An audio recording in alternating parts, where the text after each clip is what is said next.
In one line, Pathan felt like an overlong Thums Up commercial. Yes, they are exciting, they are exhilarating, but you can't really enjoy it for 2.5 hours, right? So I have mixed feelings about Pathan and I'm happy about that. When the film was announced, I was skeptical. I can safely say that it's a decent film. There are a lot of great moments. It's a very good comeback for Shahrukh Khan. There is no doubt about that. Pathan is greatly watchable if you are a Shahrukh Khan fan. If you're not, then you can listen to this review rather closely and figure out whether you still want to go ahead and watch this film or not. Let's get one thing straight. Pathan is a crowd pleaser. It has not been made to gain critical acclaim. It has been made for one and one thing only: frivolous fun. That's what Pathan is all about. And if you can be on board with that, one good reason for you to go ahead and watch this film. I'm gonna try my best to not give out any spoilers. If you've spent the past year being kidnapped or living in a hole or a cave without any internet connectivity, then let me tell you, SRK plays Pathan, who is a spy for the Indian government. He creates this special unit called Joker, that's JOCR, Joint Operations and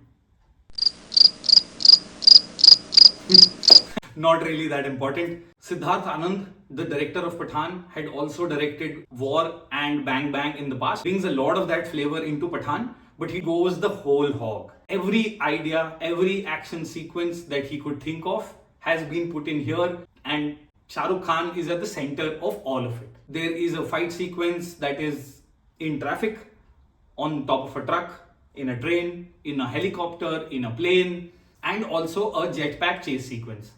You can figure out a lot of different inspiration elements that have been borrowed from different films across the board. The Winter Soldier, The Dark Knight, or The Fast and the Furious. What started off with Ek Tha Tiger and carried on in War is also seen here. The hand-to-hand combat is extremely well choreographed. Siddharth Anand once again uses swift camera movements to create slick action sequences. The problem with most of these action sequences was that they were overlong. I got tired of every action sequence before it ended. The background score is decent and keeps you hooked to what's going on in front of you. Never really overpowers that. Case in point, KGF 2. But the music is just so average. While a large portion of Pathan is action sequences, there are little moments that I tipped my imaginary hat to. Very, very clever references to the spy universe that Yash Raj have created. I am talking about Ek Tha Tiger and Tiger Zinda Hai. So Tiger and Zoya, the characters, there are references to both of them. There are also references to War and Ritik's character Kabir. When the film starts, along with the YRF logo, you can clearly see the spy universe logo coming alongside it. So it's established that there is this spy universe and you have agents from different agencies who will eventually come together at some point, creating a Avengers Assemble sort of a moment. We have seen that go slightly wrong with the Rohit Shetty and Suryavanshi, and I have to say it's done in a much better manner in this case. Apart from the references to the other films of the spy universe, what was totally surprising were meta moments that were built into this film. There are moments that give a nod to films like Dar and Main Hoon Na, both of which were iconic films. Again, they were very well placed, minimal and to the point. And that's what I loved about these. Coming to the overall plot and the storytelling, surprisingly, there is a decently written story here. You don't get a standard unilateral screenplay. There is considerable layering and different threads that need to be untangled for you to really understand what's going on. So for the first 40 odd minutes, you are trying to understand the different threads and how they are connected. Unfortunately, the long drawn action sequences kill the pace of this narrative. So you don't really feel the impact of the layering that you would have otherwise. Now coming to the performances, let's start with the obvious. SRK is great as Pathan.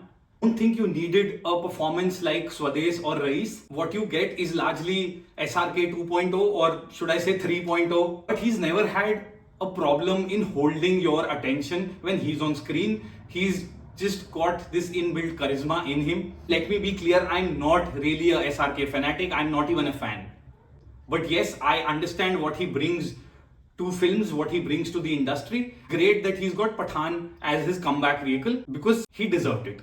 Deepika is decent. She doesn't really have a lot to do. There are a couple of action sequences that she does very convincingly. I think it's about time that now that we have Katrina and now Deepika, so I'd expect more meatier portions being written for them in the future films. I've spoken about Shahrukh, I've spoken about Deepika, but the best performances of Pathan, surprisingly, come from John Abraham and Dimple Kapadia.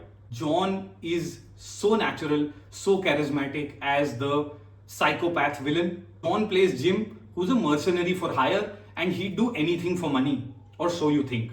Jim has a dark past which turned him into this psychopath, and that also comes across part of the story. But what I loved so much about this character was that John was so much at ease in everything that he was doing. Typical one-liners that villains really rattle off, they weren't just one-liners here. Coming from John, you could actually relate to them, and he delivered them so convincingly. Huge points to John for pulling this off. I really enjoyed his work here. And the other one, like I said, was Dimple Kapadia. So natural in this role.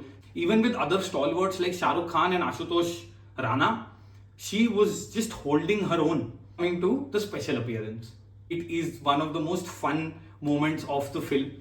I think the scene where the roof of the train comes down and there is a scarf that gets dropped, such a treat to watch. I really enjoyed that little portion. Fight sequence in the train was possibly the best action sequence that we get throughout the film. Also, another point for everyone to note, there is a after credit sequence, so stay tuned for that. It is really funny, it is really quirky, a lot of meta references there as well. So Pathan, overall, what's the verdict? Should you watch it? Should you not? If you want to watch Pathan, it's meant to be watched in the theaters. Just the nature of the visuals are such that you would not enjoy them at home. In my book, it is watchable for sure.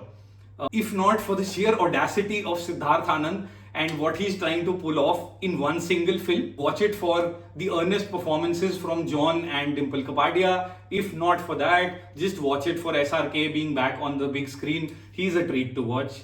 And that's my final take on Pathan. If you do decide to go and watch it, drop in your comments and let me know what you thought of the film and whether we agreed on some of these points or not. It'll be fun.